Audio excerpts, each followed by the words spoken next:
जय श्री कृष्ण। ओम नमो भगवते वासुदेवाय नमः। आप सुन रहे हैं पौराणिक अमृतवाणी द्वारा प्रसारित महाभारत कथा। कथा को सुनने के लिए चैनल को लाइक शेयर एंड सब्सक्राइब करें। आगे की कथा प्रारंभ करते हैं। यमलोक के मार्ग का कष्ट और उससे बचने का उपाय। युधिष्ठिर ने पूछा, केशव आप सर्वज्ञ हैं, इसलिए बताइए मनुष्य लोक और यमलोक के बीच दूरी कितनी है? यमलोक कैसा है, कितना बड़ा है और कहाँ है? मनुष्य किस उपाय से यमलोक के दुखों से छुटकारा पाते हैं? जब जीव पांच भौतिक शरीर से अलग होकर त्वचा हड्डी मांस रहित हो जाता है, उस समय उसे सुख दुख का अनुभव किस प्रकार होता है? देवता और ब्राह्मणों की पूजा करने वाले धर्मपरायण मनुष्य स्वर्ग की यात्रा किस प्रकार करते हैं तथा पापी पुरुष प्रेतलोक कैसे जाते हैं? यमलोक में जाते समय जीव का रूप कैसा होता है और उसका शरीर कितना बड़ा होता है, ये बातें बताइए। भगवान ने कहा, राजन तुम मेरे भक्त हो, इसलिए जो कुछ पूछते हो वह सब यथार्थ रूप से बता रहा हूँ। मनुष्य लोक और यमलोक में 86,000 योजन का अंतर है। इस बीच के मार्ग में ना वृक्ष की छाया है, ना तालाब है, ना पोखरा है, ना बावड़ी, ना कुआं, कोई मंडप बैठक प्याऊ घर पर्वत नदी गुफा गांव आश्रम बगीचा वन अथवा ठहरने का कोई दूसरा स्थान भी नहीं है।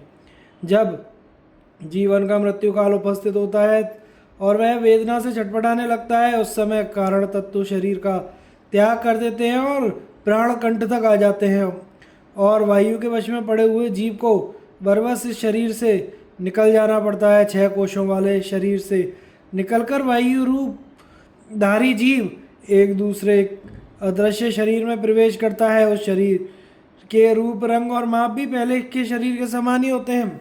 उसमें प्रवेश होने पर भी जीव को कोई देख नहीं पाता। देहधारियों का अंतरात्मा जीव 8 अंगों से युक्त होकर यमलोक की यात्रा करता है।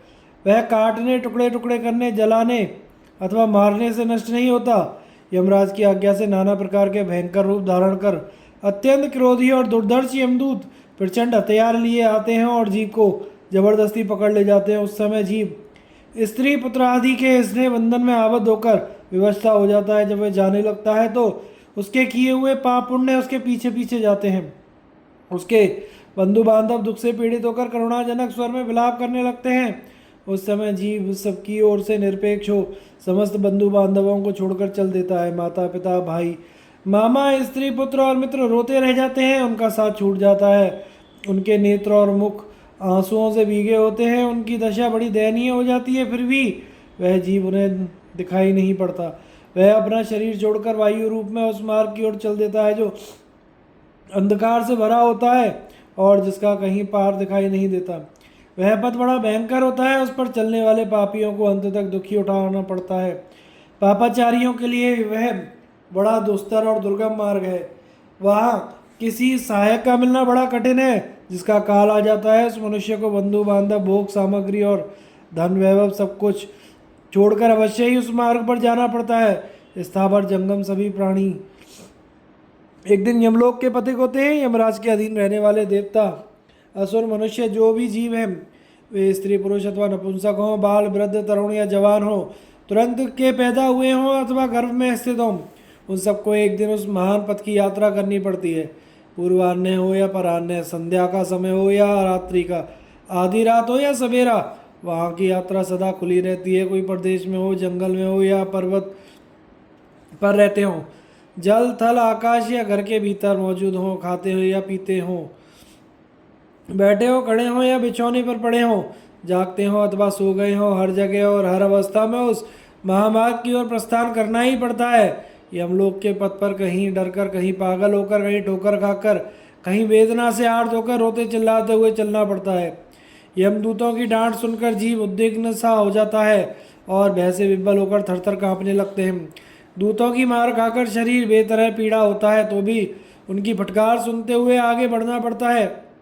जिन मनुष्यों ने दान नहीं किया उन्हें कांटे बिछाए हुए और तपती बालू और धूल से भरे हुए मार्ग पर जलते पांव से चलना पड़ता है। धर्महीन पुरुषों को काट पत्थर शिला डंडे जलती लकड़ी चाबुक और अंकुश की मार खाते हुए यमपुरी को जाना पड़ता है। जो दूसरे जीवों की हत्या करते हैं उन्हें इतनी पीड़ा दी जाती है कि वे छटपटाने कराने और जोर जोर से चिल्लाने लगते हैं। उसी स्थिति में उन्हें गिरते पड़ते चलना पड़ता है। उनमें से किसी के हाथ पैर और जंघे तोड़ दिए जाते हैं, किसी का गला मरोड़ दिया जाता है, किसी के कान नाक और होठ काट लिए जाते हैं। उनके ऊपर शक्ति बिंदीपाल शंकु तोमर बाण त्रिशूल की मार पड़ती रहती है। कुत्ते, बाघ, भेड़िए और कौए उन्हें चारों ओर से नोचते रहते हैं।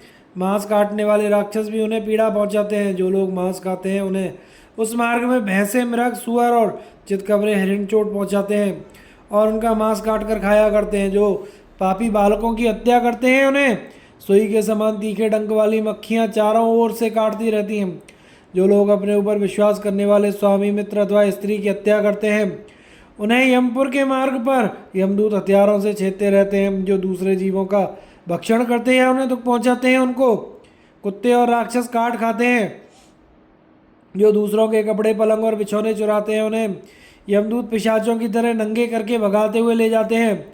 जो दुरात्मा, पापाचारी मनुष्य बलपूर्वक दूसरों की गौ, अनाज, सोना, खेत और गृह आदि को हड़प लेते हैं वे यमलोक में जाते समय यमदूतों के हाथ से पत्थर, जलती हुई लकड़ी, डंडे, काठ और कांटेदार शस्त्रों की मार खाते हैं। उनके समस्त अंगों में घाव हो जाते हैं। जो मनुष्य नरक का भय न मानकर ब्राह्मणों का धन छीन लेते, उन्हें गालियां सुनाते और सदा मार बैठते हैं, वे जब यमपुर के मार्ग में जाते हैं उस समय यमदूत इस तरह जकड़कर बांधते हैं कि उनका गला सूख जाता है, उनकी जीभ, आंख और नाक काट ली जाती है, उनके शरीर पर दुर्गंधित पीप और रक्त डाला जाता है। गीदड़ उनके मांस नोच नोच कर खाते हैं और क्रोध में पड़े हुए भयानक चांडाल उन्हें चारों ओर से पीड़ा पहुंचाते रहते हैं। यमलोक में पहुंचने पर भी उन पापियों को जीते जी विष्ठा के कुएं में डाल दिया जाता है और वहां वे करोड़ों वर्षों तक पीड़ा सहते हुए कष्ट भोगते रहते हैं।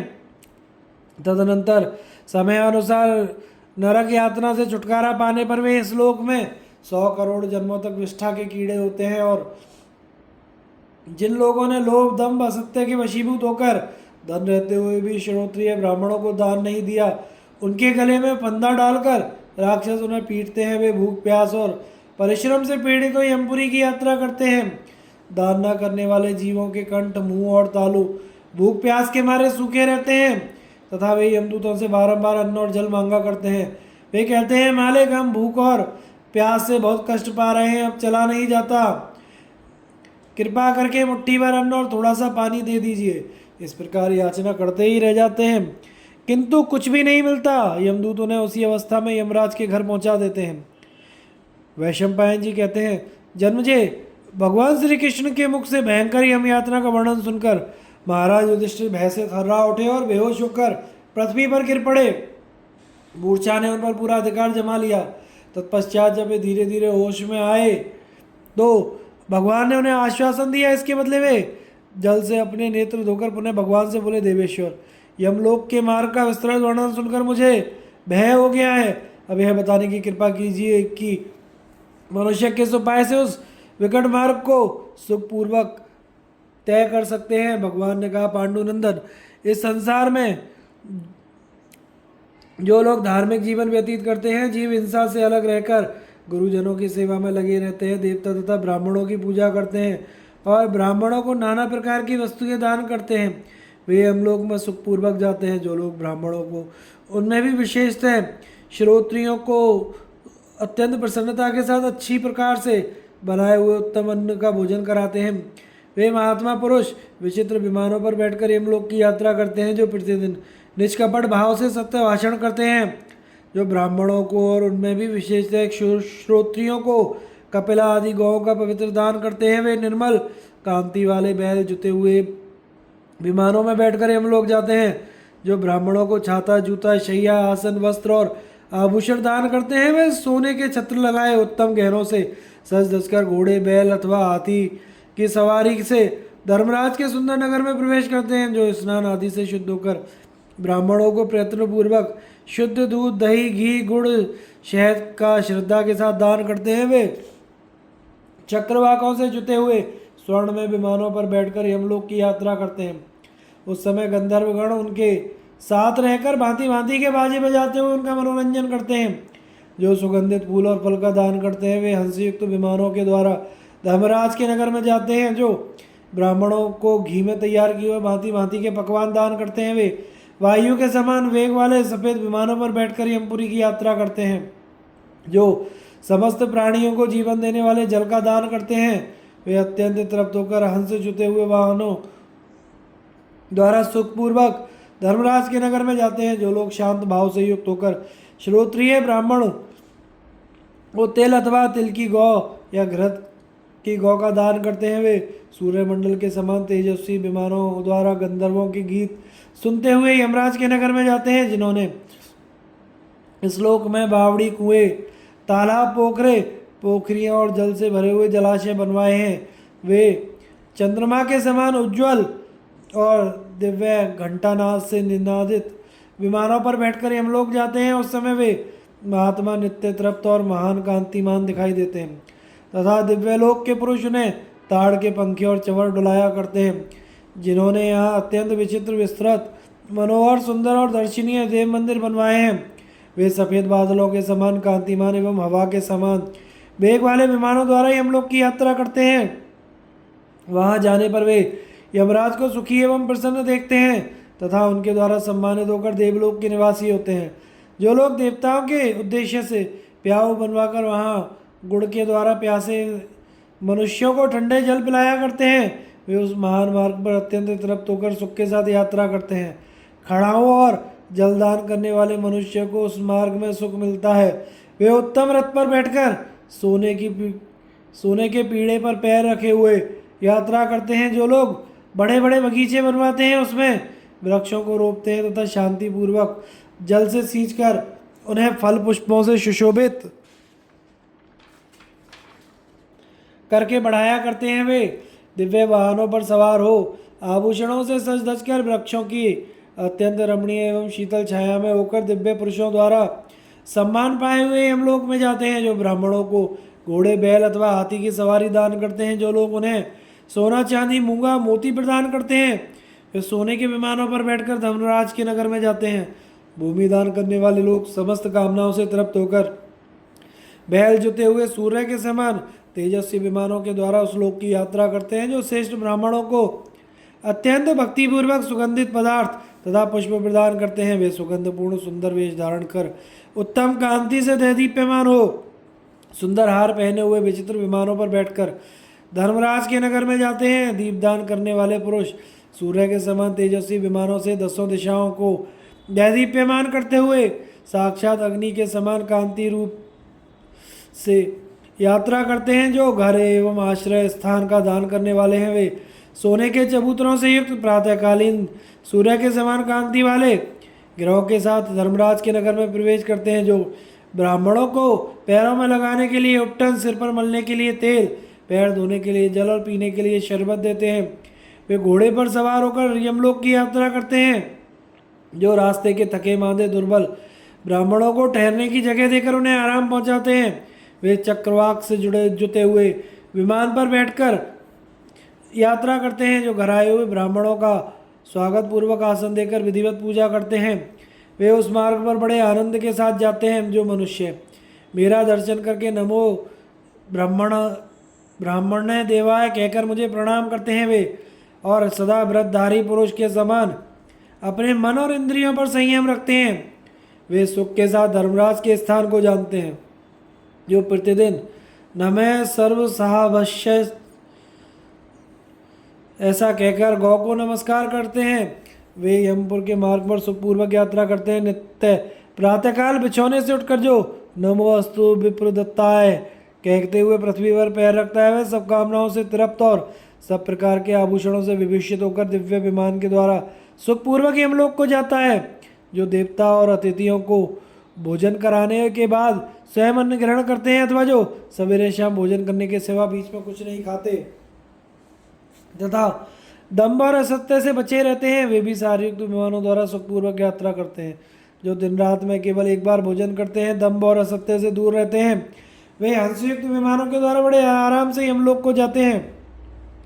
जो जितेंद्रिय होकर केवल चौथे वक्त अन्न ग्रहण करते हैं, अर्थात एक दिन उपवास करके दूसरे दिन शाम को भोजन करते हैं, वे मयूर युक्त विमानों के द्वारा धर्मराज के नगर में जाते हैं। जो मेरे भक्त होकर इंद्रियों को वश में करके तीर्थों का भ्रमण करते हैं, वे महात्मा भी बड़े आनंद के साथ विमानों के द्वारा उस मार्ग को तय करते हैं। जो श्रेष्ठ द्विज अधिक दक्षिणा वाले यज्ञों का अनुष्ठान करते हैं, वे हंस और सारसों से युक्त विमानों के द्वारा उस मार्ग पर जाते हैं। जो दूसरों को कष्ट पहुँचाए बिना ही अपने कुटुंब का पालन करते हैं, वे स्वर्ण में विमानों के द्वारा यात्रा करते हैं। जो संपूर्ण प्राणियों पर समान दृष्टि रखते हैं, जीवों को अभयदान देते और क्रोध और लोभ से रहित होते हैं तथा इंद्रियों को अपने वश में किए रहते हैं, वे महान कांतिमान तथा देवता और गंधर्वों से सेवित होकर पूर्ण चंद्रमा के समान उज्ज्वल विमानों के द्वारा यमराज के लोक में जाते हैं। जो प्रतिदिन भगवान की पूजा, स्तुति और नमस्कार करते हैं, वे सूर्य के समान तेजस्वी विमानों के द्वारा धर्मराज के नगर में जाते हैं। वहाँ धर्मराज स्वयं सुंदर फूलों की मालाएं पहनाकर उनकी पूजा करते हैं। जलदान, अन्नदान और अतिथि सत्कार का महात्म्य है। वैशंपायन जी कहते हैं, जन्मजय, यमपुर के मार्ग का वर्णन और वहाँ जीवों के सुखपूर्वक जाने का उपाय सुनकर राजा युधिष्ठिर मनी मन बहुत प्रसन्न हुए और भगवान श्री कृष्ण से फिर से बोले, देवेश्वर, आप संपूर्ण दैत्यों का वध करने वाले हैं। ऋषियों का समुदाय सदा आपकी स्तुति करता है। आप षडैश्वर्य से युक्त, भवबंधन से मुक्ति देने वाले, श्री संपन्न और हजारों सूर्य के समान तेजस्वी हैं। आप ही से सबकी उत्पत्ति हुई है। आप धर्म के ज्ञाता, संपूर्ण धर्मों के प्रवर्तक, शांत स्वरूप, अच्युत, मुझे सब प्रकार के दानों का फल बताइए।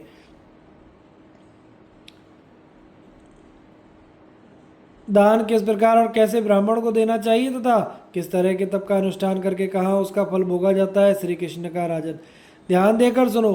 सब प्रकार के दानों का फल परम पवित्र, उत्तम और पापों का नाश करने वाला है।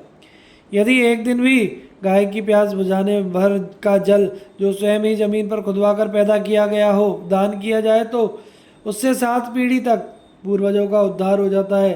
संसार में जल को प्राणियों का जीवन माना गया है। उसके दान से जीवों की तृप्ति होती है। जल के गुण दिव्य हैं, वे परलोक में भी लाभ पहुंचाने वाले हैं। यमलोक में पुष्पोल की नाम वाली परम पवित्र नदी है, वह जलदान करने वाले पुरुषों की संपूर्ण कामनाएं पूर्ण करती है। उसका जल ठंडा होता है। वहाँ वह ठंडे जल का दान करने वाले लोगों को सदा सुख पहुंचाता है। प्यासे मनुष्य की प्यास अन्न से नहीं बुझती, इसलिए समझदार मनुष्य को चाहिए कि वह प्यासे को सदा पानी पिलाया करे। सब प्राणी जल से पैदा होते हैं और जल से ही जीवन धारण करते हैं, इसलिए जलदान सब दानों से बढ़कर माना गया है। सब प्रकार के दान, तप और यज्ञ से जो उत्तम फल प्राप्त होता है, वह सब केवल जल के दान से मिल जाता है। इसमें तनिक भी संदेह की बात नहीं है। जो लोग ब्राह्मणों को सुपक को अन्नदान करते हैं, वे मानो प्राण दान करते हैं। तेज, बल, रूप, सत्व, वीर्य, धृति, द्युति, ज्ञान, मेधा, आयु, इन सब का आधार अन्न ही है। प्राण, अपान, व्यान, उदान और समान, ये पांचों प्राण अन्न के ही आधार पर रहकर देहधारियों को धारण करते हैं। समस्त विद्यालय और पवित्र बनाने वाले संपूर्ण यज्ञ अन्न से ही चलते हैं, इसलिए अन्न सबसे श्रेष्ठ माना गया है। रुद्र आदि संपूर्ण देवता, पितर और अग्नि अन्न से ही संतुष्ट होते हैं। प्रजापति ने प्रत्येक कल्प में अन्न से ही सारी प्रजा की सृष्टि की है, इसलिए अन्न से बढ़कर ना कोई दान हुआ है ना कोई होगा। धर्म, अर्थ, काम का निर्वाह अन्न से ही होता है। अतः इस लोक या परलोक में अन्न से बढ़कर कोई दान नहीं है। यक्ष, राक्षस, ग्रह, नाग, भूत, दानव भी अन्न से ही संतुष्ट होते हैं, इसलिए अन्न का महत्व सबसे बढ़कर है। दूसरे का अन्न खाने वाला मनुष्य जो शुभ कर्म करता है, उसका 1 भाग तो करने वाले को मिलता है, 3 भाग अन्नदाता का हो जाता है। इसलिए ब्राह्मणों को विशेष रूप से अन्न देना चाहिए। जो मनुष्य दंभ और असत्य का परित्याग करके मुझ में परम भक्ति रखकर रसोई में भेद ना करते हुए दरिद्र और श्रोत्रिय ब्राह्मणों को 1 वर्ष तक अन्नदान करता है, वह 1 लाख वर्ष तक बड़े सम्मान के साथ देवलोक में निवास करता है तथा वहाँ इच्छा अनुसार रूप धारण करके यथेष्ट विचरता रहता है। फिर समय अनुसार पुण्य क्षीण हो जाने पर जब स्वर्ग से नीचे उतरता है तो मनुष्य लोक में ब्राह्मण होता है। जो 6 महीने या वार्षिक श्राद्ध पर्यंत प्रतिदिन पहली भिक्षा दरिद्र ब्राह्मण को देता है, उसे 1000 गो दान का पुण्य फल प्राप्त होता है। जो 1 वर्ष तक प्रतिदिन की अग्र भिक्षा को वस्त्र से ढककर याचना न करने वाले ब्राह्मण के यहाँ स्वयं पहुँचा आता है, वह हजारों कपिला गौ के दान से मिलने वाले पुण्य फल को पाकर इंद्रलोक में प्रतिष्ठित होता है। पांडुनंदन, देश काल के अनुसार प्राप्त एवं रास्ता चलकर थके मांदे आए हुए भूखे और अन्न चाहने वाले ब्राह्मण को अन्नदान करना चाहिए। जो धन की आय होते हुए भी याचक को अन्न नहीं देता, वह लोभी मनुष्य कीड़ों से भरे हुए कालसूत्र नामक नरक में गिरता है। लोभ और मोह के कारण विवेक खो बैठने वाले वह पापी पुरुष उस घोर नरक में 10,000 वर्षों तक वेदना से कराहता हुआ और क्लेश भोगता रहता है। फिर दीर्घ काल के पश्चात उस नरक से छुटकारा पाने पर वह मृत्युलोक में चांडालों के यहाँ जन्म लेता है और अत्यंत दरिद्र होता है, जो दूर का रास्ता तय करने के कारण दुर्बल तथा भूख प्यास और परिश्रम से थका मांदा हो, जिसके पैर बड़ी कठिनता से आगे बढ़ते हो, जो बहुत पीड़ित हो रहा हो। ऐसा ब्राह्मण अन्नदाता का पता पूछता हुआ धूल भरे पैरों से यदि घर पर आकर अन्न की याचना करे तो यत्नपूर्वक उसकी पूजा करनी चाहिए, क्योंकि वह अतिथि स्वर्ग का सोपान होता है। उसके संतुष्ट होने पर संपूर्ण देवता संतुष्ट हो जाते हैं। अतिथि की पूजा करने से अग्निदेव को जितनी प्रसन्नता होती है उतनी अवश्य के होम करने और फूल तथा चंदन चढ़ाने से नहीं होती। श्रेष्ठ पुष्कर तीर्थ में विधि पूर्वक कपिला गौ का दान करने से भी उस फल की प्राप्ति नहीं होती जो ब्राह्मण को भोजन कराने से मिलती है। ब्राह्मण के चरणोदक से भीगी हुई ये पृथ्वी जब तक कायम रहती है तब तक अन्नदाता के पितर कमल के पत्ते से जल पीते हैं। देवता के ऊपर चढ़ी हुई पत्र पुष्प आदि पूजन सामग्री को उठाकर उस स्थान को साफ करना, ब्राह्मण के झूठे किए हुए बर्तन और स्थान को मांस धो देना, थके हुए ब्राह्मण का पैर दबाना, उसके चरण धोना, उसके रहने के लिए घर, सोने के लिए शैया, बैठने के लिए आसन देना, इनमें से एक एक कार्य का महत्व गोदान से बढ़कर है। जो मनुष्य ब्राह्मणों के पैर धोने के लिए जल, पैर में लगाने के लिए घी, दीपक, अन्न और रहने के लिए घर देते हैं, वे कभी यमलोक में नहीं जाते। राजन, ब्राह्मण का आतिथ्य सत्कार सदा भक्ति पूर्वक और उसकी सेवा करने से 33 देवताओं की सेवा हो जाती है। पहले का परिचित मनुष्य यदि घर आवे तो उसे अभ्यागत कहते हैं और अपरिचित पुरुष अतिथि कहलाता है। द्विजों को इन दोनों की ही पूजा करनी चाहिए। यह पंचम वेद पुराण की श्रुति है। जो अतिथि के चरणों में तेल मलता, उसे भोजन कराता और पानी पिलाता है, उसके द्वारा मेरी भी पूजा हो जाती है। इसमें तनिक भी संदेह नहीं, वह मनुष्य तुरंत सब पापों से छुटकारा पा जाता है। मेरी कृपा से चंद्रमा के समान उज्ज्वल विमान पर आरूढ़ होकर मेरे परम धाम को पधारता है। थका हुआ अभ्यागत जब घर पर आता है तो उसके पीछे पीछे समस्त देवता, पितर और अग्नि भी पदार्पण करते हैं। यदि उस अभ्यागत द्विज की पूजा हुई तो उसके साथ उन देवता आदि की भी पूजा हो जाती है। उसके निराश लौटने पर वे देवता, पितर आदि भी हताश होकर लौट जाते हैं। जिसके घर से अतिथि को निराश होकर लौटना पड़ता है, उसके पितर 15 वर्षों तक भोजन नहीं करते। वह लोभी मनुष्य देवताओं, पितरों और अग्नियों से परित्यक्त होकर 15 वर्षों तक रौरव नरक में पड़ा रहता है और वहाँ से छूटने पर संसार में जन्म लेकर उच्छिष्ट भोगी होता है। जो बलि वैश्वदेव कर्म के समय घर पर आए हुए अतिथि की पूजा नहीं करता, वह तुरंत चांडाल हो जाता है। जो देश काल के अनुसार घर पर आए हुए ब्राह्मण को वहाँ से बाहर निकाल देता है, वह तत्काल पतित हो जाता है और मरने के बाद 1 करोड़ वर्षों तक घोर रौरव नरक में पकाया जाता है। फिर समय अनुसार जब उससे छुटकारा पाता है तो संसार में 12 जन्मों तक भूख प्यास का कष्ट भोगने वाला कुत्ता होता है। यदि देश काल के अनुसार अन्न की इच्छा से चांडाल भी अतिथि के रूप में आ जाए तो गृहस्थ पुरुष को सदा उसका सत्कार करना चाहिए। जो लोभ और मोहवश विचार शून्य होकर उसका सत्कार किए बिना ही भोजन कर लेता है, वह 10 जन्मों तक चांडाल होता है। जो अतिथि को निराश लौटाकर स्वयं भोजन करते समय अत्यंत हर्ष का अनुभव करता है, उसे इस बात का पता नहीं होता कि मैं विष्ठा के कुएं में पड़ने वाला हूँ।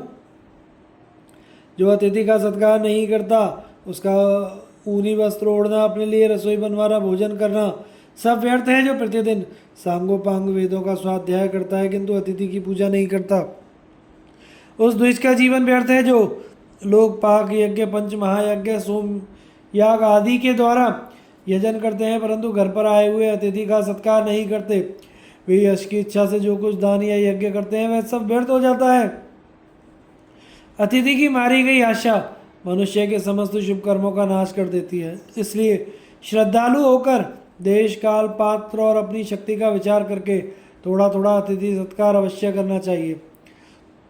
जब अतिथि अपने द्वार पर आवे तो बुद्धिमान पुरुष को चाहिए कि वह प्रसन्नचित होकर हंसते हुए मुख से अतिथि का स्वागत करे तथा बैठने के लिए आसन और चरण धोने के लिए जल देकर अन्नपान आदि के द्वारा उसकी पूजा करे। अपना हितैषी, प्रेम पात्र, द्वेषी, मूर्ख अथवा पंडित जो कोई भी बलि वैश्वदेव के बाद आ जाए। वह स्वर्ग पहुंचाने वाला अतिथि है। जो यज्ञ का फल पाना चाहता हो वह भूख प्यास और परिश्रम से दुखी तथा देश काल के अनुसार प्राप्त हुए अतिथि को सत्कार पूर्वक अन्न प्रदान करे। यज्ञ और श्राद्ध में अपने से श्रेष्ठ पुरुष को विधिवत भोजन कराना चाहिए। अन्न मनुष्यों का प्राण है। अन्न देने वाला प्राणदाता होता है, इसलिए कल्याण की इच्छा रखने वाले पुरुष को अन्नदान की विशेष चेष्टा रखनी चाहिए। जो मनुष्य धर्मपूर्वक धन का उपार्जन करके भोजन में भेद ना रखते हुए 1 वर्ष तक सबका आतिथ्य सत्कार करता है उसके समस्त पाप नष्ट हो जाते हैं। भूमिदान, तिलदान और उत्तम ब्राह्मण की महिमा।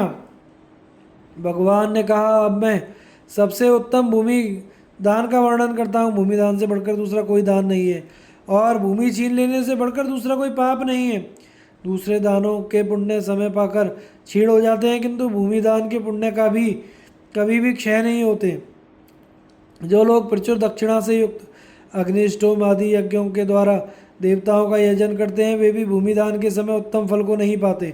जो मनुष्य श्रोत्रिय ब्राह्मणों को भूमि दान करके फिर उसे अपने अधिकार में नहीं लेता उसके दान की चारों ओर चर्चा होती है। जब तक इस संसार की स्थिति बनी रहती है तब तक वह स्वर्गलोक में रहकर अपने पुण्य का फल भोगता है। जो मनुष्य श्रोत्रिय ब्राह्मण को खेती से भरी भूमि दान करता है उसके पितर महाप्रलय काल तक तृप्त रहते हैं।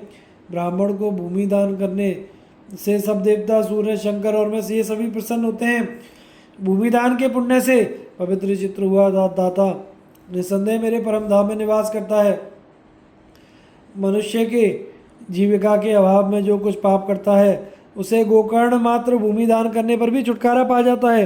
1 महीने तक उपवास, कृच्छ और चांद्रायण व्रत का अनुष्ठान तथा संपूर्ण तीर्थों में स्नान करने से जो पुण्य होता है वह सारा पुण्य गोकर्ण मात्र भूमि दान करने से प्राप्त हो जाता है। युधिष्ठिर ने कहा, देवेश्वर आपको नमस्कार है, मुझे गोकर्ण मात्र भूमि का ठीक ठीक माप बतलाने की कृपा करें। भगवान बोले, राजन पूरब से पश्चिम तक तथा उत्तर से दक्षिण तक चारों ओर 30-30 दंड नापने से जितनी भूमि होती है उसको गोकर्ण मात्र भूमि कहते हैं। जितनी भूमि में खुली हुई 100 गौएं बैलों और बछड़ों के साथ सुखपूर्वक रह सकें उतनी भूमि को गोकर्ण कहते हैं। भूमि का दान करने वाले पुरुष के पास यमराज के दूत नहीं फटकने पाते। मृत्यु के दंड, दारुण, कुंभीपाक, भयानक वरुण पाश, रौरव आदि नरक, वैतरणी नदी और कठोर यम यातनाएं भी उसे नहीं सताती। चित्रगुप्त, कली, काल, कृतांत, मृत्यु और साक्षात भगवान यम भी भूमि दान करने वाले की पूजा करते हैं।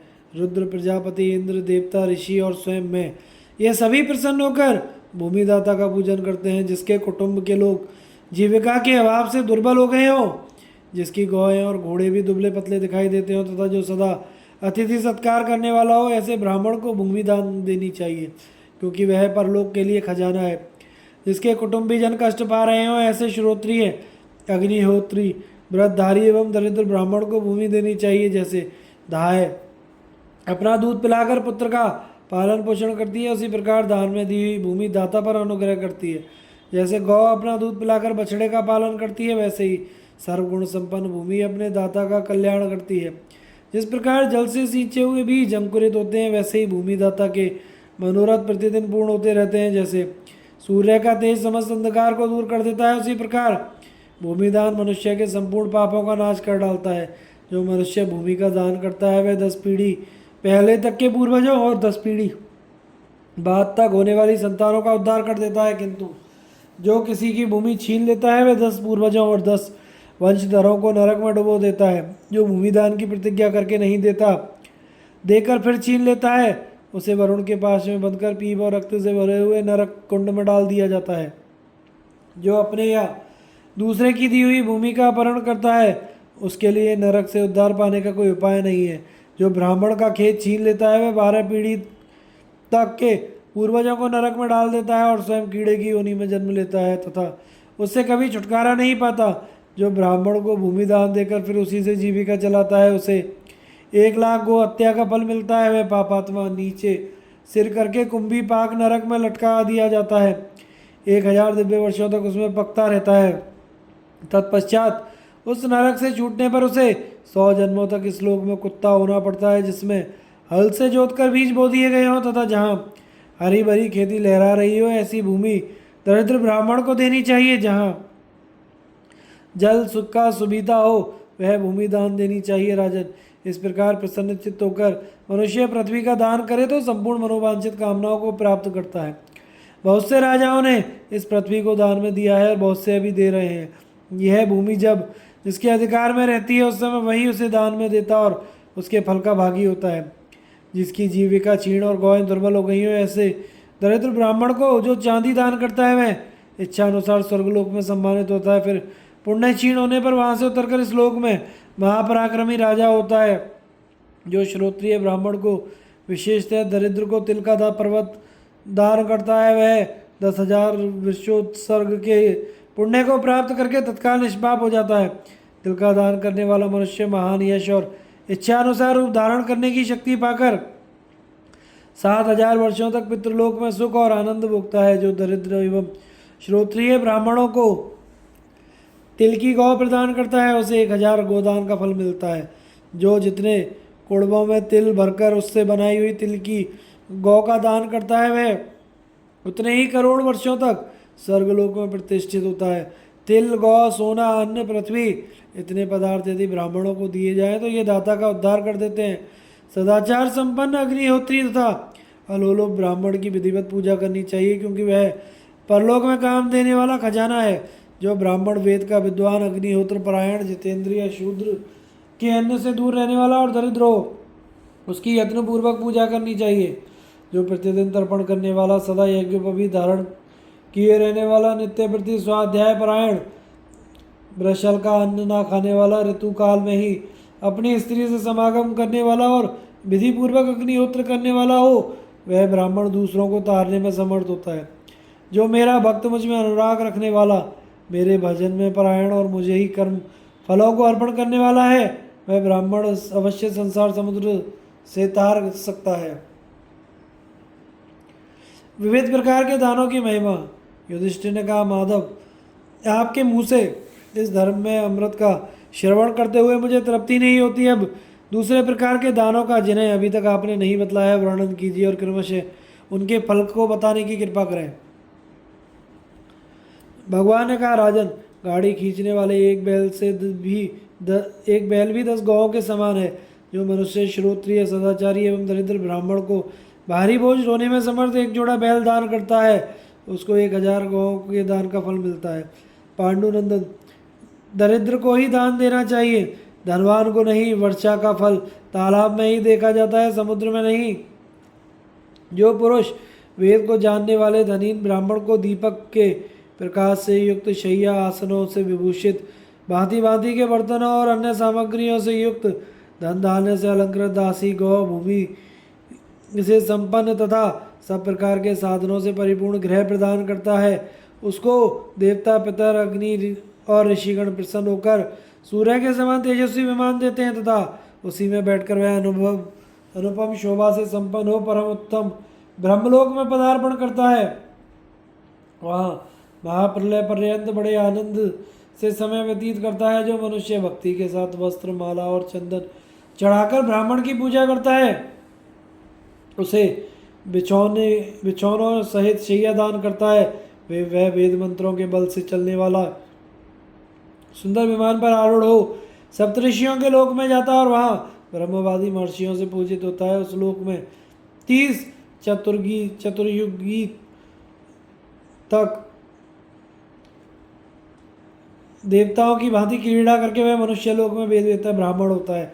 जो रास्ते के थके मांदे दुर्बल ब्राह्मण को विश्राम देता है उसका 1 वर्ष का किया हुआ पाप तत्काल नष्ट हो जाता है। तदनंतर जब वह भक्ति पूर्वक उस अतिथि के दोनों चरणों को पखारता है उस समय उसके 10 वर्ष के किए हुए पाप नष्ट हो जाते हैं। और यदि वह उन दोनों पैरों में घी या तेल मलकर पूजा करता है तो उसके 12 वर्षों के पाप तुरंत नष्ट हो जाते हैं। जो घर पर आए हुए ब्राह्मणों का स्वागत करके उसे आसन और अभ्युत्थान देकर पूजन करता है वह देवताओं का प्रिय होता है। अतिथि के स्वागत से अग्नि, उसे आसन देने से इंद्र और अभ्युत्थान देने से, अगवानी करने से अतिथियों पर प्रेम रखने वाले पितर प्रसन्न होते हैं। इस प्रकार अग्नि, इंद्र और पितरों के प्रसन्न होने पर मनुष्य का 1 वर्ष का पाप तत्काल नष्ट हो जाता है। जो मनुष्य ब्राह्मणों को सवारी दान करता है वह रत्नों से चित्रित विमानों पर बैठकर स्वर्गलोक को जाता है। जो पुरुष पत्ते, फूल और फलों से भरे हुए वृक्ष को वस्त्रों और आभूषणों से विभूषित करके चंदन और फूलों से उसकी पूजा करता है तथा वेद वेदता ब्राह्मण को भोजन कराकर दक्षिणा के साथ वह वृक्ष दान करता है, वह स्वर्ण जटित सुंदर विमान पर बैठकर जय जयकार के शब्द सुनता हुआ इंद्रलोक में जाता है। वहाँ उसके मन में जो जो इच्छाएं होती हैं उन सबको कल्प वृक्ष पूर्ण करता है। जो पुरुष भक्तिपूर्वक मंदिर बनवाकर उसमें मेरी प्रतिमा की स्थापना करता और दूसरे से उसकी पूजा करवाता या स्वयं भक्ति के साथ पूजा करता है, वह 1000 अश्वमेघ यज्ञ का फल प्राप्त करता है और मेरे परम धाम को पधारता है और वहाँ से लौटकर कभी इस लोक में नहीं आता। जो मनुष्य देव मंदिर में, ब्राह्मण के घर में, गौशाला में और चौराहे पर दीपक जलाता है वह स्वर्ण में विमान पर बैठकर संपूर्ण दिशाओं को दैदीप्यमान करता हुआ सूर्यलोक को जाता है। उस समय श्रेष्ठ देवता उसकी सेवा में उपस्थित रहते हैं। वह महातपस्वी पुरुष करोड़ों वर्षों तक सूर्यलोक में यथेष्ट विहार करने के पश्चात मृत्युलोक में आकर वेद वेदांगों में पारंगत ब्राह्मण होता है। जो मनुष्य ब्राह्मण को कर का, कमंडलू करने का गिलास अथवा महान जलपात्र दान करता है वह सदा तृप्त रहता है। उसे सब प्रकार के सुगंधित पदार्थ सुलभ होते हैं और उसकी इंद्रियां तथा मन प्रसन्न रहते हैं। इतना ही नहीं, वह हंस सहर्षों से जुते हुए सुंदर विमान पर बैठकर दिव्य गंधर्वों से सेवित वरुण लोक में जाता है। जो गर्मी के 3 महीनों में जीवों के जीवनभूत जल का दान करता है उसे 1 करोड़ कपिला दान का पुण्य फल मिलता है तथा वह पूर्ण चंद्रमा के समान प्रकाशमान विमान पर आरूढ़ होकर इंद्र भवन की यात्रा करता है। वहाँ देवता और गंधर्वों से सेवित होकर 30 करोड़ युगों तक यथेष्ट सुख भोगने के पश्चात 30 करोड़ इस लोक में आकर चारों वेदों का ज्ञाता ब्राह्मण होता है। सिर में लगाने के लिए तेल दान करने से मनुष्य तेजस्वी, दर्शनीय, सुंदर, रूपवान, शूरवीर और पंडित होता है। वस्त्र दान करने वाला पुरुष भी तेजस्वी, दर्शनीय, सुंदर, श्री संपन्न और मनोरम होता है। जो पुरुष जूता और छाता दान करता है वह महान तेज से संपन्न हो सोने के बने हुए सुंदर रथ पर बैठकर इंद्रलोक में जाता है। जो काठ की खड़ाऊ दान करते हैं वे काष्ठ निर्मित विमानों पर आरूढ़ होकर श्रेष्ठ देवताओं से सेवित हो धर्मराज के रमणीय नगर में प्रवेश करते हैं। दातुन का दान करने से मनुष्य मधुरभाषी होता है, उसके मुंह से सुगंध निकलती रहती है तथा वह लक्ष्मीवान एवं बुद्धि और सौभाग्य से संपन्न होता है। जो पुरुष वैशाख के महीने में विशाखा नक्षत्र के दिन अत्यंत भक्तिपूर्वक सूर्य नारायण की प्रसन्नता के उद्देश्य से ब्राह्मणों की विधिवत पूजा करके उन्हें तिल और गुड़ के लड्डू दान करता है, उन्हें विधिवत गोदान करने का फल मिलता है और वे मेरे लोक में प्रतिष्ठित होते हैं। जो मनुष्य अतिथि और कुटुंबी जनों को भोजन करा लेने के पश्चात स्वयं भोजन करता, सदा व्रत का पालन करता, सत्य बोलता, क्रोध से दूर रहता तथा स्नान आदि के द्वारा सर्वत्र पवित्र रहता है, वह दिव्य विमानों के द्वारा इंद्रलोक की यात्रा करता है। जो 1 वर्ष तक प्रतिदिन 1 वक्त का भोजन करता, ब्रह्मचारी रहता, क्रोध को काबू में रखता तथा सत्य और शौच का पालन करता है, वह भी दिव्य विमानों पर बैठकर इंद्रलोक में पदार्पण करता है। जो 1 वर्ष तक चौथे वक्त अर्थात प्रति दूसरे दिन भोजन करता है, ब्रह्मचर्य का पालन करता है, इंद्रियों को काबू में रखता है, वह विचित्र पंख वाले मोरों से जुते हुए अद्भुत ध्वजा से शोभायमान दिव्य विमान पर आरूढ़ होकर महेंद्र लोक में गमन करता है और वहाँ 12 करोड़ वर्षों तक आनंद का अनुभव करता है। जो मुझमें चित्त लगाकर 1 महीने का उपवास करता था, प्रतिदिन स्नान करते हुए इंद्रिय, क्रोध और बुद्धि को वश में रखता है। इस प्रकार नियम समाप्त होने पर श्रेष्ठ ब्राह्मणों को भोजन कराकर उन्हें प्रसन्न चित्त से दक्षिणा देता है। वह महान तेजस्वी होकर सर्वश्रेष्ठ ब्रह्मलोक में जाता है और वहाँ दिव्य ऋषियों से सेवित होकर 100 करोड़ वर्षों तक इच्छानुसार आनंद का उपभोग करता है। जो मनुष्य पवित्र और मेरी सेवा में परायण होकर मेरे श्री विग्रह में मन लगाता, मेरा ध्यान करता है तथा चतुर्दशी के दिन रुद्र अथवा दक्षिणामूर्ति में चित्त एकाग्र करता है, वह महान तपस्वी पुरुष सिद्धों, ब्रह्मर्षियों और देवताओं से पूजित होकर गंधर्वों और भूतों का गान सुनता हुआ मुझमें या शंकर में प्रवेश कर जाता है तथा उसका फिर इस संसार में जन्म नहीं होता। जो मनुष्य गौ, स्त्री, गुरु और ब्राह्मण की रक्षा के लिए प्राण दे डालते हैं वे इंद्रलोक में जाते हुए और वहाँ इच्छा अनुसार विचरने वाले स्वर्ण के बने हुए विमान पर रहकर एक मनवंतर तक दिव्य आनंद का अनुभव करते हैं। देने की प्रतिज्ञा की हुई वस्तु को ना देने से अथवा दी हुई वस्तु को छीन लेने से जन्म भर का किया हुआ सारा दान पुण्य नष्ट हो जाता है। जो दान श्रोत्रिय ब्राह्मण को नहीं दिया जाता उसका कुछ फल नहीं मिलता।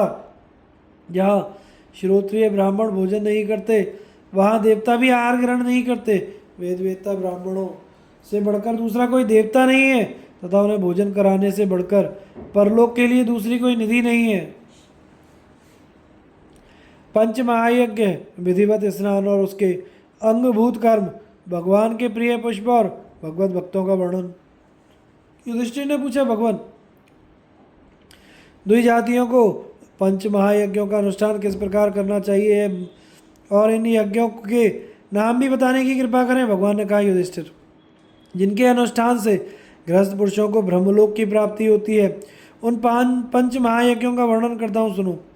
ऋभु यज्ञ, ब्रह्म यज्ञ, भूत यज्ञ, मनुष्य यज्ञ, पितृयज्ञ, ये पंच यज्ञ कहलाते हैं। इनमें ऋभु यज्ञ तर्पण को कहते हैं।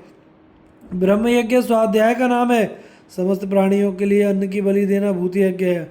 अतिथियों की पूजा को मनुष्य यज्ञ कहते हैं और पितरों के उद्देश्य से जो श्राद्ध कर्म किए जाते हैं उसे पितृयज्ञ कहते हैं। हुत, अहुत, प्रहुत, प्राशित, बलिदान, ये पाक यज्ञ कहलाते हैं। वैश्वदेव आदि कर्मों में जो देवताओं के निमित्त हवन किया जाता है उसे विद्वान पुरुष हुत कहते हैं। दान दी हुई वस्तु को अहुत कहते हैं। ब्राह्मणों को भोजन कराने का नाम प्रहुत है। प्राणाग्निहोत्र की विधि से जो प्राणों को 5 ग्रास अर्पण किए जाते हैं उनकी प्राशित संज्ञा है तथा गौ आदि प्राणियों की तृप्ति के लिए जो अन्न की बलि दी जाती है उसी का नाम बलिदान है। इन पांचों कर्मों को पाक यज्ञ कहते हैं। कितने ही विद्वान इन पाक यज्ञों को ही पंच महायज्ञ भी कहते हैं, किंतु दूसरे लोग जो महायज्ञ का स्वरूप जानने वाले हैं ब्रह्म यज्ञ आदि को ही पंच महायज्ञ मानते हैं। ये सभी सब प्रकार से महायज्ञ बतलाए गए हैं। घर पर आए हुए भूखे ब्राह्मण को यथाशक्ति निराश नहीं लौटाना चाहिए। जो मनुष्य प्रतिदिन 5 यज्ञों का अनुष्ठान किए बिना ही भोजन कर लेते हैं वे केवल मल का भोजन करते हैं। इसलिए विद्वान द्विज को चाहिए वे प्रतिदिन स्नान करके इन यज्ञों का अनुष्ठान करें और इन्हें किए बिना भोजन करने वाला द्विज प्रायश्चित का भागी होता है। युधिष्ठिर ने कहा, देवदेवेश्वर अपने इस भक्त को स्नान करने की विधि बतलाइए। भगवान बोले, पांडुनंदन जिस विधि के अनुसार स्नान करने से द्विजगण समस्त पापों से छूट जाते हैं उस परम पवित्र पापनाशक विधि को पूर्ण रूप से श्रवण करो। मिट्टी, गोबर, तिल, कुशा, फूल आदि शास्त्रोक्त सामग्री लेकर जल के समीप जाएं। श्रेष्ठ द्विज को उचित है कि वह नदी में स्नान करने के पश्चात और किसी जल में ना नहाए। अधिक जल वाला जलाशय उपलब्ध हो तो थोड़े से जल में कभी स्नान ना करे। जल के निकट जाकर शुद्ध और साफ जगह पर मिट्टी और गोबर आदि सामग्री रख दे और पानी से बाहर ही अपने दोनों पैर धोकर 2 बार आचमन करे। फिर जलाशय की प्रदक्षिणा करके उसको नमस्कार करे। जलाशय के जल पर अपने हाथ पैर ना पटके, क्योंकि जल संपूर्ण देवताओं का तथा मेरा भी स्वरूप है, अतः उस पर प्रहार नहीं करना चाहिए। जलाशय के जल से उसके किनारे की भूमि को धोकर साफ करे। फिर पानी में प्रवेश करके सिर्फ एक बार डुबकी लगावे, अंगों का मैल ना छुड़ाने लगे। इसके बाद पुनः आचमन करके हाथ का आकार गाय के कान की तरह बनाकर उससे 3 बार जल पिए।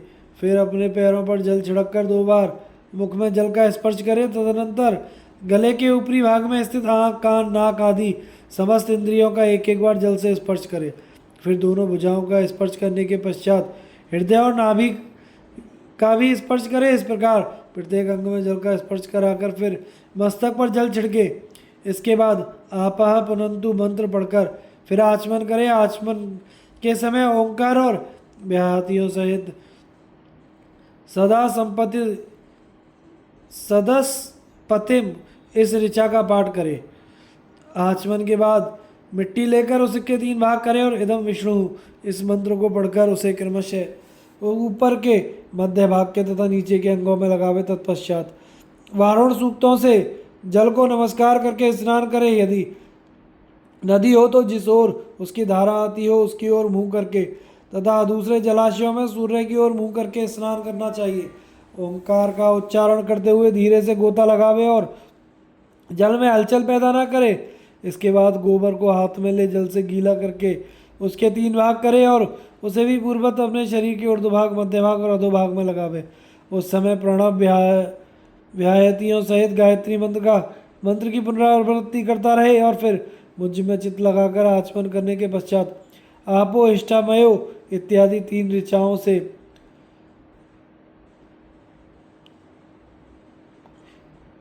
तरस सुमंदी भी इत्यादि 4 ऋचाओं और गो सूक्त, अश्व सूक्त, वैष्णव सूक्त, वारुण सूक्त, सावित्र सूक्त, ऐन्द्र सूक्त, वामदेव्य सूक्त तथा मुझसे संबंध रखने वाले अन्य सामंत्रों द्वारा शुद्ध जल से अपने ऊपर मार्जन करे।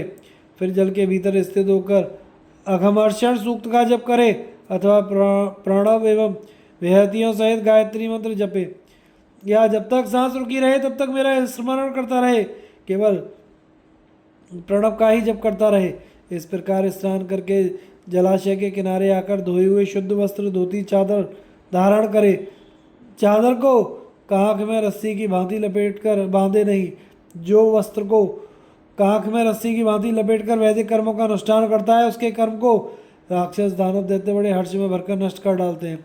इसलिए कांख को वस्त्र से बांधना नहीं चाहिए। इस बात का सदा ध्यान रखना चाहिए कि वस्त्र धारण के पश्चात धीरे धीरे हाथ और पैरों को मिट्टी से मलकर धो डाले। फिर गायत्री मंत्र पढ़कर आचमन करे और पूर्व या उत्तर की ओर मुंह करके एकाग्र चित्त से वेदों का अध्ययन करे। जल में खड़ा हुआ द्विज जल में ही आचमन करके शुद्ध हो जाता है। स्थल में स्थित पुरुष स्थल में ही आचमन करके शुद्ध होता है। अतः जल और स्थल में से कहीं भी स्थित होने वाले द्विज को आत्मशुद्धि के लिए आचमन करना चाहिए। इसके बाद संध्योपासन करने के लिए हाथों में कुश लेकर पूर्वाभिमुख कुशासन पर बैठे और मुझ में मन लगाकर एकाग्र भाव से प्राणायाम करे। फिर एकाग्रचित होकर 1000 या 100 गायत्री मंत्र का जप करे। मंदेह नामक राक्षसों का नाश करने के उद्देश्य से गायत्री मंत्र द्वारा अभिमंत्रित जल लेकर सूर्य को अर्घ्य प्रदान करे। उसके बाद आचमन करके उद्दर्गो असी इस मंत्र से प्रायश्चित के लिए जल छोड़े। फिर अंजलि में सुगंधित पुष्प और जल लेकर सूर्य को अर्घ्य दे और आकाश मुद्रा का प्रदर्शन करे। तदनंतर सूर्य के एकाक्षर मंत्र का 12 बार जप करे और उनके षडाक्षर आदि मंत्रों की 6 बार पुनरावृत्ति करे। आकाश मुद्रा को दाहिनी ओर घुमाकर अपने मुख में विलीन करे। इसके बाद दोनों भुजाएं ऊपर उठाकर एकाग्र चित्र से सूर्य की ओर देखते हुए उनके मंडल में स्थित मुझ 4 भुजाधारी तेजो मूर्ति नारायण का एकाग्र चित्त से ध्यान करें और उस समय उदुत्तम चित्रम देवानाम तक्षक्षु इन मंत्रों का, गायत्री मंत्र का तथा मुझसे संबंध रखने वाले सूत्रों का जप करके मेरे साम मंत्रों तथा पुरुष सूक्त का भी पाठ करें।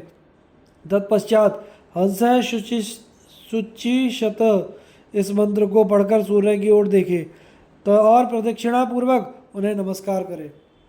इस प्रकार संध्योपासन समाप्त होने पर क्रमशः ब्रह्मा जी का, मेरा, शंकर जी का, प्रजापति का, देवताओं का और देवर्षियों का अंगों सहित वेदों, इतिहासों, यज्ञों और समस्त पुराणों का, अप्सराओं का, ऋतुकला, काष्ठारूप, संवत्सर, भूत समुदायों का, भूतों का, नदियों और समुद्रों तथा पर्वतों और उन पर रहने वाले देवताओं, औषधियों और वनस्पतियों का जल से तर्पण करें।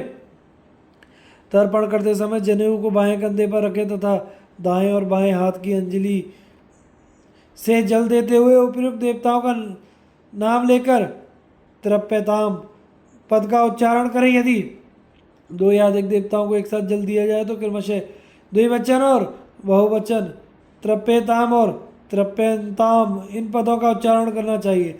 विद्वान पुरुष को चाहिए कि मंत्र दृष्टा मारीची और नारद तथा आदि ऋषियों को निवीति होकर अर्थात जनेऊ को गले में माला की भांति पहनकर एकाग्र चित्त से तर्पण करे। इसके बाद जनेऊ को दाहिने कंधे पर करके आगे बताए जाने वाले पितृ संबंधी देवताओं एवं पितरों का तर्पण करे। कव्यबाट अग्नि, सोम, वैवस्य, अरेमन, अग्निश्वात और सोमपा ये पितृ संबंधी देवता हैं। इनका तिल सहित जल से कुशाओं पर तर्पण करे और तृप्यताम पद का उच्चारण करे। तदनंतर पितरों का तर्पण आरंभ करे। उनका क्रम इस प्रकार है: पिता पितामह और प्रपितामह तथा माता पितामही और प्रपितामही। इनके सिवा गुरु आचार्य, पितृश्वसा बुआ, मातृश्वसा मौसी, मातामही, उपाध्याय, मित्र, बंधु, शिष्य, ऋत्विज और जाति भाई आदि में से जो भी मर गए हैं उन पर दया करके ईर्ष्या द्वेष को त्याग करके उनका भी तर्पण करे। तर्पण के पश्चात आचमन करके स्नान के समय पहने हुए वस्त्रों को निचोड़ डाले। उस वस्त्र का जल भी कुल के मरे हुए संतानहीन पुरुषों का भाग है। वह उनके स्नान करने और पीने के काम आता है। उस जल से उनका तर्पण करना चाहिए, ऐसा विद्वानों का कथन है। पूर्वोक्त देवताओं तथा पितरों का तर्पण किए बिना स्नान का वस्त्र नहीं धोना चाहिए। जो मोहवश तर्पण से पहले ही धौत वस्त्र को धो लेता है वह ऋषियों और देवताओं को कष्ट पहुंचाता है। उस अवस्था में उसके पितर उसे शाप देकर निराश लौट जाते हैं। इसलिए तर्पण के पश्चात आचमन करके ही स्नान वस्त्र निचोड़ना चाहिए। तर्पण की क्रिया पूर्ण होने पर दोनों पैरों में मिट्टी लगाकर उन्हें धो डाले और फिर आचमन करके पवित्र हो कुशासन पर बैठ जाए और हाथों में कुशा लेकर स्वाध्याय आरंभ करे। पहले वेद का पाठ करे, फिर उसके अन्य अंगों का अध्ययन करे और अपनी शक्ति के अनुसार प्रतिदिन जो अध्ययन किया जाता है उसको स्वाध्याय कहते हैं। ऋग्वेद, यजुर्वेद, सामवेद का स्वाध्याय करे। इतिहास और पुराणों के अध्ययन की को भी यथाशक्ति ना छोड़े। स्वाध्याय पूर्ण करके खड़ा हो दिशाओं उनके देवताओं ब्रह्मा जी, पृथ्वी, औषधि, वाणी, वाचस्पति और सरिताओं तथा मुझे भी प्रणाम करे। फिर जल लेकर नमोद्भय यह मंत्र पढ़कर पूर्ववत जल देवता को नमस्कार करे। इसके बाद घृणी, सूर्य, आदित्य आदि नामों का उच्चारण करके अपने मस्तक पर दोनों हाथ जोड़कर सूर्य देव को प्रणाम करे और प्रणव का जप करते हुए एकाग्र चित्त से उनका दर्शन करें। उसके बाद मुझे प्रिय लगने वाले पुष्पों से नित्य प्रति मेरी पूजा करें। युधिष्ठिर ने कहा, माधव, जो पुष्प आपको अत्यंत प्रिय हो और जिनमें आपका निवास हो उनका सबका मुझसे वर्णन कीजिए। भगवान कहते हैं, राजन, जो फूल मुझे बहुत प्रिय हैं उनके नाम बताता हूँ, सावधान होकर सुनो। कुमुद, करवीर, चणक, चंपा, मालती, जाति पुष्प, नंद्यावर्त, नंदिक, पलाश के फूल और पत्ते, दूर्वा, भृंगक और बनमाला, ये फूल मुझे विशेष प्रिय हैं। सब प्रकार के फूलों से 1000 गुना अच्छा उत्पल माना गया है। उत्पल से बढ़कर पद्म, पद्म से शद्दल, शद्दल से सहस्त्रदल और सहस्त्रदल से पुंडरीक, 1000 पुंडरीक से बढ़कर तुलसी का गुण माना गया है। तुलसी से श्रेष्ठ है बक पुष्प और उससे भी उत्पन्न है सौवर्ण। सौवर्ण के फूल से बढ़कर दूसरा मुझे कोई प्रिय नहीं है। फूल ना मिलने पर तुलसी के पत्तों से, पत्तों के ना मिलने पर उसकी शाखाओं से और शाखाओं के ना मिलने पर तुलसी की जड़ के टुकड़े से मेरी पूजा करें। यदि वह भी ना मिल सके तो जहाँ तुलसी का वृक्ष रहा हो वहाँ की मिट्टी से ही भक्तिपूर्वक मेरा पूजन करें। अब त्यागने योग्य फूलों का नाम बता रहा हूँ, ध्यान देकर सुनो। किंकिणी, मुनि पुष्प, दूरधूर, पाटल, अतिमुक्तक, पुन्नाग, नक्तमालिक, यौधिक, चीरी का पुष्प, निर्गुंडी, लांगुली, जपा, अशोक, सेमल का फूल, कुकुम, कोविदार, वैभीतक, पुरंटक, कल्पक, कालक, अंकोल, गिरीकर्णी, नीले रंग के फूल तथा एक पंखड़ी वाले फूल, इन सबको त्याग कर देना चाहिए। आक, मदार के फूल तथा आक के पत्ते पर रखे हुए फूल भी वर्जित हैं। नीम के फूलों का भी परित्याग कर देना चाहिए। इनके अतिरिक्त जिनका निषेध नहीं किया गया है, ऐसे सफ़ेद पंखड़ियों वाले सुगंधित पुष्प जितने मिल सके उनके द्वारा भक्त पुरुष को मेरी पूजा करनी चाहिए। युधिष्ठिर ने पूछा, भगवान, आपके भक्त कैसे होते हैं और उनके नियम कौन कौन से हैं, बताने की कृपा करें, क्योंकि मैं भी आपके चरणों में भक्ति रखता हूँ। भगवान ने कहा, राजन, जो दूसरे किसी देवता के भक्त ना होकर केवल मेरी ही शरण ले चुके हैं तथा मेरे भक्तजनों के साथ प्रेम रखते हैं वे ही मेरे भक्त कहे गए हैं। स्वर्ग और यश देने वाले के साथ ही जो मुझे विशेष प्रिय हो ऐसे व्रतों का ही मेरे भक्त पालन करते हैं। भक्त पुरुष को जल में तैरते समय एक वस्त्र के सिवा दूसरा धारण नहीं करना चाहिए। स्वस्थ रहते हुए दिन में कभी सोना नहीं चाहिए। मधु और मांस को त्याग देना चाहिए और मार्ग में ब्राह्मण, गौ, पीपल, अग्नि के मिलने पर उनकी प्रदक्षिणा करके जाना चाहिए। पानी बरसते समय दौड़ना नहीं चाहिए। खाली नमक नहीं खाना चाहिए तथा सौभंजन और करंजन का भक्षण नहीं करना चाहिए। गौ को प्रतिदिन ग्रास अर्पण करे और अन्न में खटाई मिलाकर ना खाए। दूसरे के घर से उठाकर आई हुई रसोई बासी अन्न अथवा भगवान को भोग न लगाए हुए पदार्थ का भी पितृपूर्वक त्याग करे। बहेड़े और करंजक की छाया से दूर रहे। कष्ट में पड़ने पर भी ब्राह्मणों और देवताओं की निंदा ना करे। चारों वेदों के विद्वान क्रियापरायण बुद्धिमान ब्राह्मण के शरीर में भी 6 वृषल निवास करते हैं। क्षत्रियों के शरीर में 7, वैश्यों की देह में 8 और शूद्रों में 21 वृषलों का निवास माना गया है। काम, क्रोध, लोभ, मद, मोह, महामोह, ये 6 वृषल ब्राह्मण के शरीर में स्थित बताए गए हैं। गर्भ, स्तंभ, अहंकार, ईर्ष्या, द्रोह, पारुष्य, कठोर बोलना और क्रूरता, ये 7 क्षत्रिय शरीर में रहने वाले वृषल हैं। तीक्ष्णता, कपट, माया, शठता, दंभ, सरलता का अभाव, चुगली, असत्य भाषण, ये 8 वैश्य शरीर वाले वृषल वैश्य शरीर के वृषल हैं। तृष्णा, खाने की इच्छा, निद्रा, आलस्य, निर्दयता, क्रूरता, मानसिकता, चिंता, विषाद, प्रमाद, अधीरता, भय, घबराहट, जड़ता, पाप, क्रोध, आशा, श्रद्धा, अनवस्था, निरंकुशता, अपवित्रता और मलिनता, ये 21 वृषल शूद्र के शरीर में रहने वाले बताए गए हैं। ये सभी वृषल जिसके भीतर ना दिखाई दें वही वास्तव में ब्राह्मण कहलाता है। अतः ब्राह्मण यदि मेरा प्रिय होना चाहे तो सात्विक, पवित्र और क्रोधहीन होकर ही सदा मेरी पूजा करता रहे। जिसकी जिह्वा चंचल नहीं है, जो धैर्य धारण किए रहता है और 4 हाथ आगे तक दृष्टि रखते हुए चलता है, जिसने अपने चंचल मन और वाणी को वश में करके भय से छुटकारा पा लिया है, वह मेरा भक्त कहलाता है। ऐसे आध्यात्म ज्ञान से युक्त जितेंद्रिय ब्राह्मण जिनके यहाँ श्राद्ध में तृप्तिपूर्वक भोजन करते हैं, उनके पितर उस भोजन से पूर्ण तृप्त होते हैं। धर्मराज की जय होती है, अधर्म की नहीं। धर्म की जय होती है, अधर्म की नहीं। सत्य की विजय होती है, असत्य की नहीं। तथा क्षमा की जीत होती है, क्रोध की नहीं। इसलिए ब्राह्मण को क्षमाशील होना चाहिए। कपिला गौ का महात्म्य और उसके 10 भेद। वैशंपायन जी कहते हैं, राजन, दान और तपस्या के पुण्य फलों को सुनकर युधिष्ठिर बहुत प्रसन्न हुए और उन्होंने भगवान श्री कृष्ण से पूछा, भगवान जिसे ब्रह्मा जी ने अग्निहोत्र की सिद्धि के लिए पूर्व काल में उत्पन्न किया था तथा जो सदा ही पवित्र मानी गई है, उस कपिला गौ का ब्राह्मणों को किस प्रकार दान करना चाहिए? वह पवित्र लक्षणों वाली गौ किस दिन और कैसे ब्राह्मण को देनी चाहिए? ब्रह्मा जी ने कपिला गौ के कितने भेद बतलाए हैं, इन सब बातों को मैं यथार्थ रूप से सुनना चाहता हूँ। भगवान श्री कृष्ण ने कहा, पांडुनंदन, यह विषय बड़ा ही पवित्र और पावन है। इसका श्रवण करने से पापी पुरुष भी पाप से मुक्त हो जाता है। अतः ध्यान देकर सुनो। पूर्व काल में स्वयंभू ब्रह्मा जी ने अग्निहोत्र तथा ब्राह्मणों के लिए संपूर्ण तेजों का संग्रह करके कपिला गौ को उत्पन्न किया। कपिला गौ पवित्र वस्तुओं में सबसे बढ़कर पवित्र और मंगलजनक पदार्थों में सबसे अधिक मंगलकारणी तथा पुण्यों में परम पुण्य स्वरूपा है। वह तपस्याओं में श्रेष्ठ तपस्या, व्रतों में उत्तम व्रत, दानों में श्रेष्ठ दान और सबका अक्षय कारण है। पृथ्वी पर जितने पवित्र और तीर्थ और मंदिर हैं तथा संसार में जो कुछ पवित्र और रमणीय वस्तु हैं, उन सबका तेज निकालकर विश्व विधाता ब्रह्मा जी ने जगत को तारने के लिए कपिला गौ की सृष्टि की है। कपिला संपूर्ण तेजों का पुंज है। वह अमृत स्वरूप मेद्य शुद्ध पवित्र करने वाली उत्तम है। द्विजातियों को चाहिए कि वे सायंकाल और प्रातःकाल में कपिला गौ के दूध, दही अथवा घी से अग्निहोत्र करें।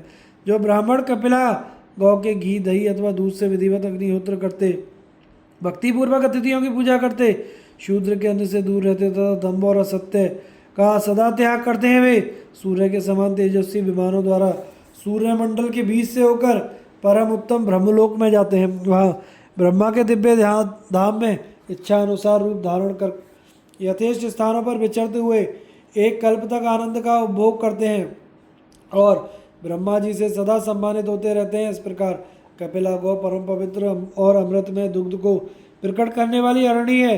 पूर्व काल में ब्रह्मा जी ने उसे अग्नि के भीतर उत्पन्न किया था।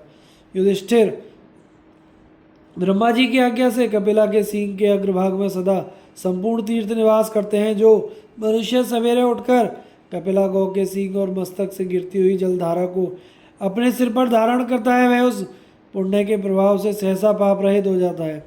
जैसे आग तिनके को जला डालती है, उसी प्रकार वह जल मनुष्य के 3 जन्मों के पापों को भस्म कर डालता है। जो कपिला का मूत्र लेकर अपनी नेत्र आदि इंद्रियों में लगाता है तथा उससे स्नान करता है, वह उस स्नान के पुण्य से निष्पाप हो जाता है। उसके 30 जन्मों का पाप नष्ट हो जाता है। जो प्रातःकाल उठकर भक्ति के साथ कपिला गौ को घास की मुट्ठी अर्पण करता है, उसके 1 महीने के पापों का नाश हो जाता है। जो सवेरे शयन से उठकर भक्ति पूर्वक कपिला गौ की परिक्रमा करता है, उसके द्वारा समूची पृथ्वी की परिक्रमा हो जाती है और एक एक परिक्रमा से 10-10 रात के पाप नष्ट हो जाते हैं। जो पुरुष कपिला गौ के पंचगव्य से नहाकर शुद्ध होता है, मानो गंगा आदि समस्त तीर्थों में स्नान कर लेता है। श्रद्धालु पुरुष के उस स्नान से 10 रात के पाप तत्काल नष्ट हो जाते हैं। भक्ति पूर्वक कपिला गौ का दर्शन करके तथा उसके रंभाने की आवाज़ सुनकर मनुष्य एक दिन रात के पाप को नष्ट कर डालता है। जो स्नान आदि से पवित्र होकर कपिला गौ के किसी भी दूसरे अंग का स्पर्श करता है, उसका 1 वर्ष का पाप दूर हो जाता है। एक मनुष्य 1000 गौ का दान करे तथा दूसरा एक कपिला गौ को ही दान में दे दे तो लोक पितामह पे ब्रह्मा जी ने उन दोनों का फल बराबर बतलाया है। इसी प्रकार मनुष्य प्रमादवश यदि एक ही कपिला गौ की हत्या कर डाले तो उसे 1000 गौओं के वध का पाप लगता है। ब्रह्मा जी ने कपिला गौ के 10 भेद बतलाए हैं, उनका वर्णन करता हूँ। पहली स्वर्ण कपिला, दूसरी गौर पिंगला, तीसरी आरक्त पिंगाक्षी, चौथी गल पिंगला, पांचवी बभ्रुवर्णाभा, छठी श्वेत पिंगला, सातवीं रक्त पिंगाक्षी, आठवीं खुर पिंगला, नवीं पाटला, 10वीं पुच्छ पिंगला। ये 10 प्रकार की कपिला गौएं बतलाई गई हैं जो सदा मनुष्यों का उद्धार करती हैं। वे मंगलमयी, पवित्र और सब पापों को नष्ट करने वाली हैं। गाड़ी खींचने वाले बैलों के भी ऐसे ही 10 भेद बतलाए गए हैं। उन बैलों को ब्राह्मण अपनी ही सवारी में जोते, दूसरे वर्ण का मनुष्य उनसे सवारी में का काम ना ले। गाड़ी में जुते रहने पर उन बैलों को ओंकार की आवाज़ देकर अथवा पत्ते वाली टहनी से हाँके, डंडी से, छड़ी से या रस्सी से मार कर ना हाँके। जब बैल भूख प्यास और परिश्रम से थके हुए हों तथा उनकी इंद्रियां घबराई हुई हों तो उन्हें गाड़ी में न जोते। जब तक बैलों को खिलाकर तृप्त ना कर ले तब तक स्वयं भी भोजन ना करे। उन्हें पानी पिलाकर ही स्वयं जलपान करे। सेवा करने वाले पुरुष की कपिला गौएं माता और बैल पिता हैं। जिनके पहले भाग में ही भार ढोने वाले बैलों को सवारी में जोतना उचित माना गया है। मध्य भाग में दोपहर के समय उन्हें विश्राम देना चाहिए, किंतु दिन के अंतिम भाग में अपनी रुचि के अनुसार बर्ताव करना चाहिए। अर्थात आवश्यकता हो तो उनसे काम ले, अगर आवश्यकता ना हो तो ना ले। जहाँ जल्दी का काम हो अथवा जहाँ मार्ग में किसी प्रकार का भय आने वाला हो, वहाँ विश्राम के समय भी यदि बैलों को सवारी में जोते तो पाप नहीं लगता, परंतु जो विशेष आवश्यकता ना होने पर भी ऐसे समय में बैलों को गाड़ी में जोतता है उसे भ्रूण हत्या के समान पाप लगता है और वह रौरव नरक में पड़ता है। जो मोहवश बैलों के शरीर से रक्त निकाल देता है वह पापात्मा उस पाप के प्रभाव से निस्संदेह नरक में गिरता है और सभी नरक में 100 वर्ष रहकर इस मनुष्य लोक में बैल का जन्म पाता है। अतः जो संसार से मुक्त होना चाहता हो उसे कपिला गौ का दान करना चाहिए। जो शूद्र मनुष्य लोभ से मोहित होकर कपिला गौ को सवारी में जोतता है वह मानो 33 देवताओं और पितरों पर भी सवारी करता है। उस दुष्ट बुद्धि वाले पुरुष को देवता और पितर सदा सताया करते हैं। वह महाप्रलय तक एक नरक से छूटकर दूसरे घोर नरक में पड़ता रहता है। जिस समय कपिल जाति के बैल थककर लंबी सांस लेते हैं उस समय वे अपने कष्ट को देने वाले मनुष्य के कुल का संहार कर डालते हैं। उनके शरीर में जितने रोए होते हैं उतने 100 वर्षों तक उन्हें सवारी में जोतने वाले मनुष्य नरकों में पकाए जाते हैं। सब प्रकार के यज्ञों में दक्षिणा देने के लिए कपिला गौ की सृष्टि हुई है, इसलिए द्विजातियों को यज्ञ में उनकी दक्षिणा अवश्य करनी चाहिए। जो मनुष्य अग्निहोत्र के होम के लिए अमित तेजस्वी एवं धनहीन श्रोत्रिय ब्राह्मण को प्रयत्नपूर्वक कपिला गौ दान में देता है वह उस दान से शुद्ध चित्त होकर मेरे गोलोक धाम में प्रतिष्ठित होता है।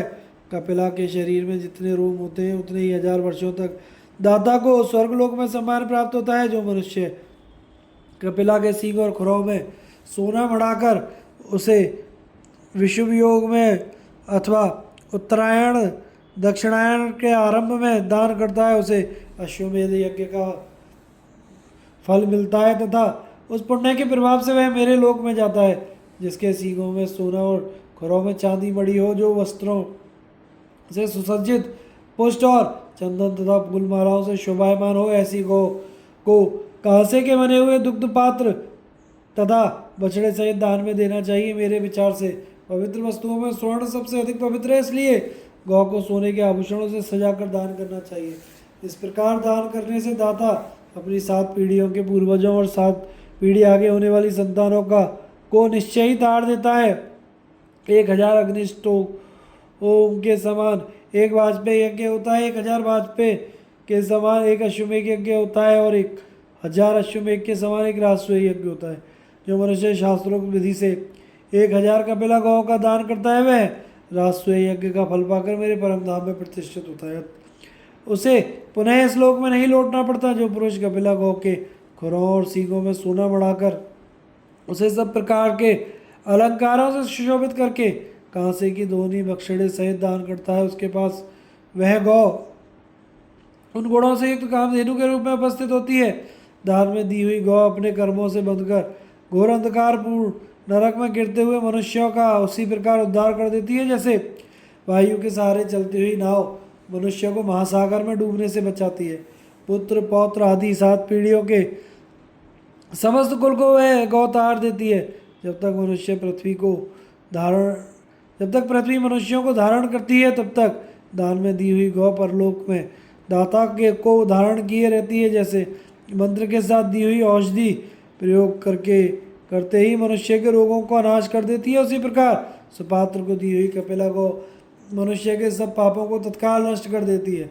जैसे सांप कैंचुल छोड़कर नए स्वरूप को धारण करता है वैसे ही पुरुष कपिला गौ के दान से पाप मुक्त होकर अत्यंत शोभा को प्राप्त होता है। जैसे प्रज्वलित दीपक घर में फैले हुए अंधकार को दूर कर देता है, उसी प्रकार मनुष्य कपिला गौ का दान करके अपने भीतर छिपे हुए पाप को निकाल फेंकता है। बछड़े सहित कपिला गौ के शरीर में जितने रोम होते हैं उतने करोड़ युगों तक दाता मनुष्य ब्रह्मलोक में आनंद का अनुभव करता है। जो प्रतिदिन अग्निहोत्र करने वाला, अतिथि का प्रेमी, शूद्र के अन्न से दूर रहने वाला, जितेंद्रिय, सत्यवादी तथा स्वाध्याय परायण हो उसे दी हुई गौ परलोक में दाता का अवश्य उद्धार करती है। आगे की कथा का प्रसारण हम अगले भाग में करेंगे। चैनल को लाइक शेयर सब्सक्राइब करें। धन्यवाद।